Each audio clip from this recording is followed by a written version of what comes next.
ಆತ್ಮೀಯರೆಲ್ಲರಿಗೂ ನಮಸ್ಕಾರ. ಗೃಹ ಕಲಾನಿಧಿ ಚಾನಲ್ಗೆ ಸ್ವಾಗತ. ಇವತ್ತು ನಾ ಮಾಡುವ ಶೈಲಿಯ ಮಜ್ಜಿಗೆ ಹುಳಿ ತೋರಿಸ್ತಾ ಇದ್ದೀನಿ. ಮಜ್ಜಿಗೆ ಹುಳಿಗೆ ಬೂದು ಕುಂಬಳಕಾಯಿ ಸಾಮಾನ್ಯ ಅದನ್ನೇ ಬಳಸಿ ಮಾಡುವಂಥದ್ದು. ನಾನಿಲ್ಲಿ ಬಣ್ಸೌತೆಕಾಯಿನ ತೊಗೊಂಡಿದ್ದೀನಿ. ಇದರದ್ದು ತಿರುಳು ಬೀಜ ಸಿಪ್ಪೆ ಎಲ್ಲ ತೆಗೆದುಬಿಟ್ಟು ಹೋಳುಗಳನ್ನು ಮಾತ್ರ ತೊಗೊಂಡಿದ್ದೀನಿ. ಮಜ್ಜಿಗೆ ಹುಳಿ ಅಂದಾಗ ಮಜ್ಜಿಗೆ ಬಳಸ್ತಾರೆ, ಆದರೆ ಮೊಸರು ಹೆಚ್ಚಿನ ರುಚಿ ಕೊಡುತ್ತೆ. ನಾನು ಅದಕ್ಕೆ ಮೊಸರೇ ಬಳಸ್ತಾ ಇದ್ದೀನಿ. ಹಸಿ ಕಾಯಿ ತುರಿ, ಜೀರಿಗೆ,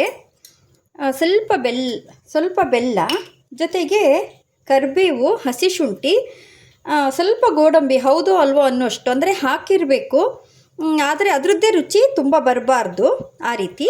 ಮತ್ತು ನೆನೆಸಿರುವಂತಹ ಕಡಲೆಬೇಳೆ, ಅರಿಶಿನ, ಪುಡಿ ಉಪ್ಪು, ಖಾರಕ್ಕೆ ಹಸಿಮೆಣಸಿನ್ಕಾಯಿ ಅಥವಾ ನಾನು ಬಳಸುವಂಥದ್ದು ಗಾಂಧಾರಿ ಮೆಣಸಿನ ಪುಡಿ.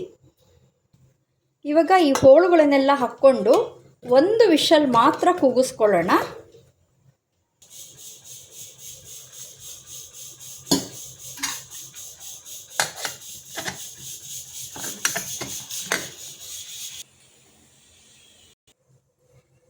ಇದಕ್ಕೆ ಮಸಾಲೆ ರುಬ್ಕೊಳ್ಳೋಕ್ಕೆ ನೆನೆಸಿರುವಂತಹ ಕಡಲೆಬೇಳೆ, ಹಸಿ ಕಾಯಿ ತುರಿ, ಹಸಿ ಶುಂಠಿ, 4 ಗೋಡಂಬಿ ಬಿಡಿಸಿರುವಂಥದ್ದು, ಜೊತೆಗೆ ಜೀರಿಗೆ, ಖಾರಕ್ಕೆ ಗಾಂಧಾರಿ ಮೆಣಸಿನ ಪುಡಿ, ಒಂದು ಸ್ವಲ್ಪ ಅರಿಶಿನ. ಮಜ್ಜಿಗೆ ಹುಳಿ ಅಂದರೆ ಹಳದಿ ಇರುತ್ತೆ, ನಮ್ಮಲ್ಲಿ ಅರಿಶಿನ ಹಾಕದೆ ಸಾಮಾನ್ಯ ಮಾಡೋದೇ ಇಲ್ಲ. ಇದಕ್ಕೆ ನೀರು ಹಾಕಿ ತುಂಬ ನುಣ್ಣಗೆ ರುಬ್ಕೊಬೇಕಾಗತ್ತೆ, ಆವಾಗಲೇ ರುಚಿ ಬರೋದು. 4 ಜನಕ್ಕೆ ಮಜ್ಜಿಗೆ ಹುಳಿ ಮಾಡೋದಾದರೆ 3/4 kg ತರಕಾರಿ ಹೋಳು ತಗೊಂಡಿದ್ದೀನಿ. 50 ಗ್ರಾಮ್ ಕಡಲೆಬೇಳೆ, ಇದು ನುಣ್ಣಗೆ ರುಬ್ಕೊಂಡಿರುವಂತಹ ಮಸಾಲೆ. ಇವಾಗ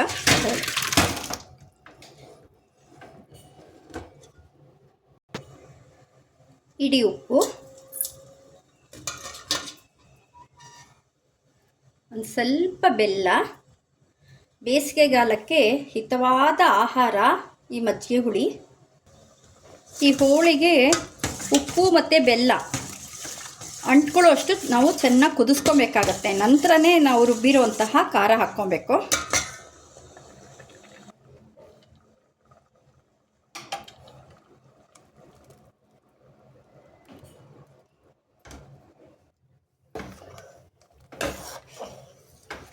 ನೀರು ನೋಡ್ಕೊಂಡು ಹಾಕ್ಕೊಬೇಕಾಗತ್ತೆ.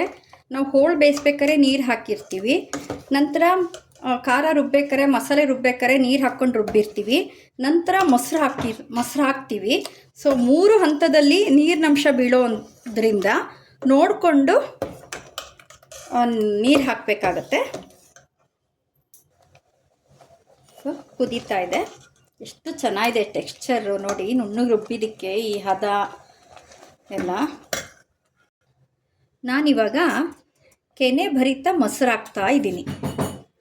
ಒಂದು 3-4 ಸೌಟಷ್ಟು ಕೆನೆ ಭರಿತ ಮೊಸರು. ಇದು ಮೊಸರು ಹಾಕಿದ ಮೇಲೆ ಒಂದೇ ಒಂದು ಕುದಿ ಸಾಕಾಗತ್ತೆ, ಜಾಸ್ತಿ ಕುದಿಸ್ಬಾರ್ದು.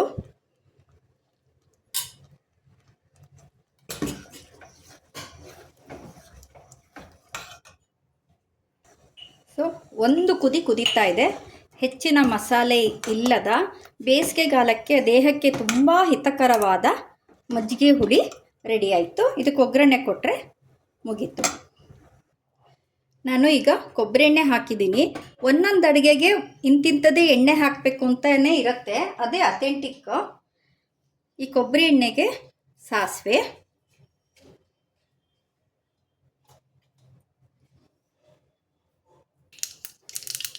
ಒಣಮೆಣಸಿನ ಚೂರು, ಒಂದು ಸ್ವಲ್ಪ ಇಂಗು. ರುಬ್ಬಕ್ಕೂ ಸಹ ಹಾಕ್ಕೊಬೋದು, ನಾನು ಇವಾಗ ಕಡೆಯಲ್ಲಿ ಹಾಕ್ತಾಯಿದ್ದೀನಿ.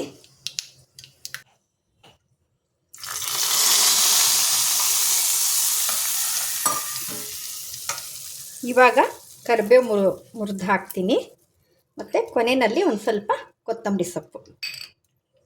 ನೋಡಿದ್ರಲ್ಲ ಆತ್ಮೀಯರೇ, ನಾ ಮಾಡುವ ಶೈಲಿಯ ಮಜ್ಜಿಗೆ ಹುಳಿ ಅಥವಾ ನಮ್ಮನೆ ಶೈಲಿ ಮಜ್ಜಿಗೆ ಹುಳಿ ನಿಮ್ಗೆ ಇಷ್ಟ ಆಯಿತು ಅಂತ ಅಂದ್ಕೊಂಡಿದ್ದೀನಿ. ಇಷ್ಟ ಆದರೆ ಒಂದು ಲೈಕ್ ಕೊಡಿ, ಶೇರ್ ಮಾಡಿ, ಸಬ್ಸ್ಕ್ರೈಬ್ ಮಾಡಿ. ಧನ್ಯವಾದಗಳು.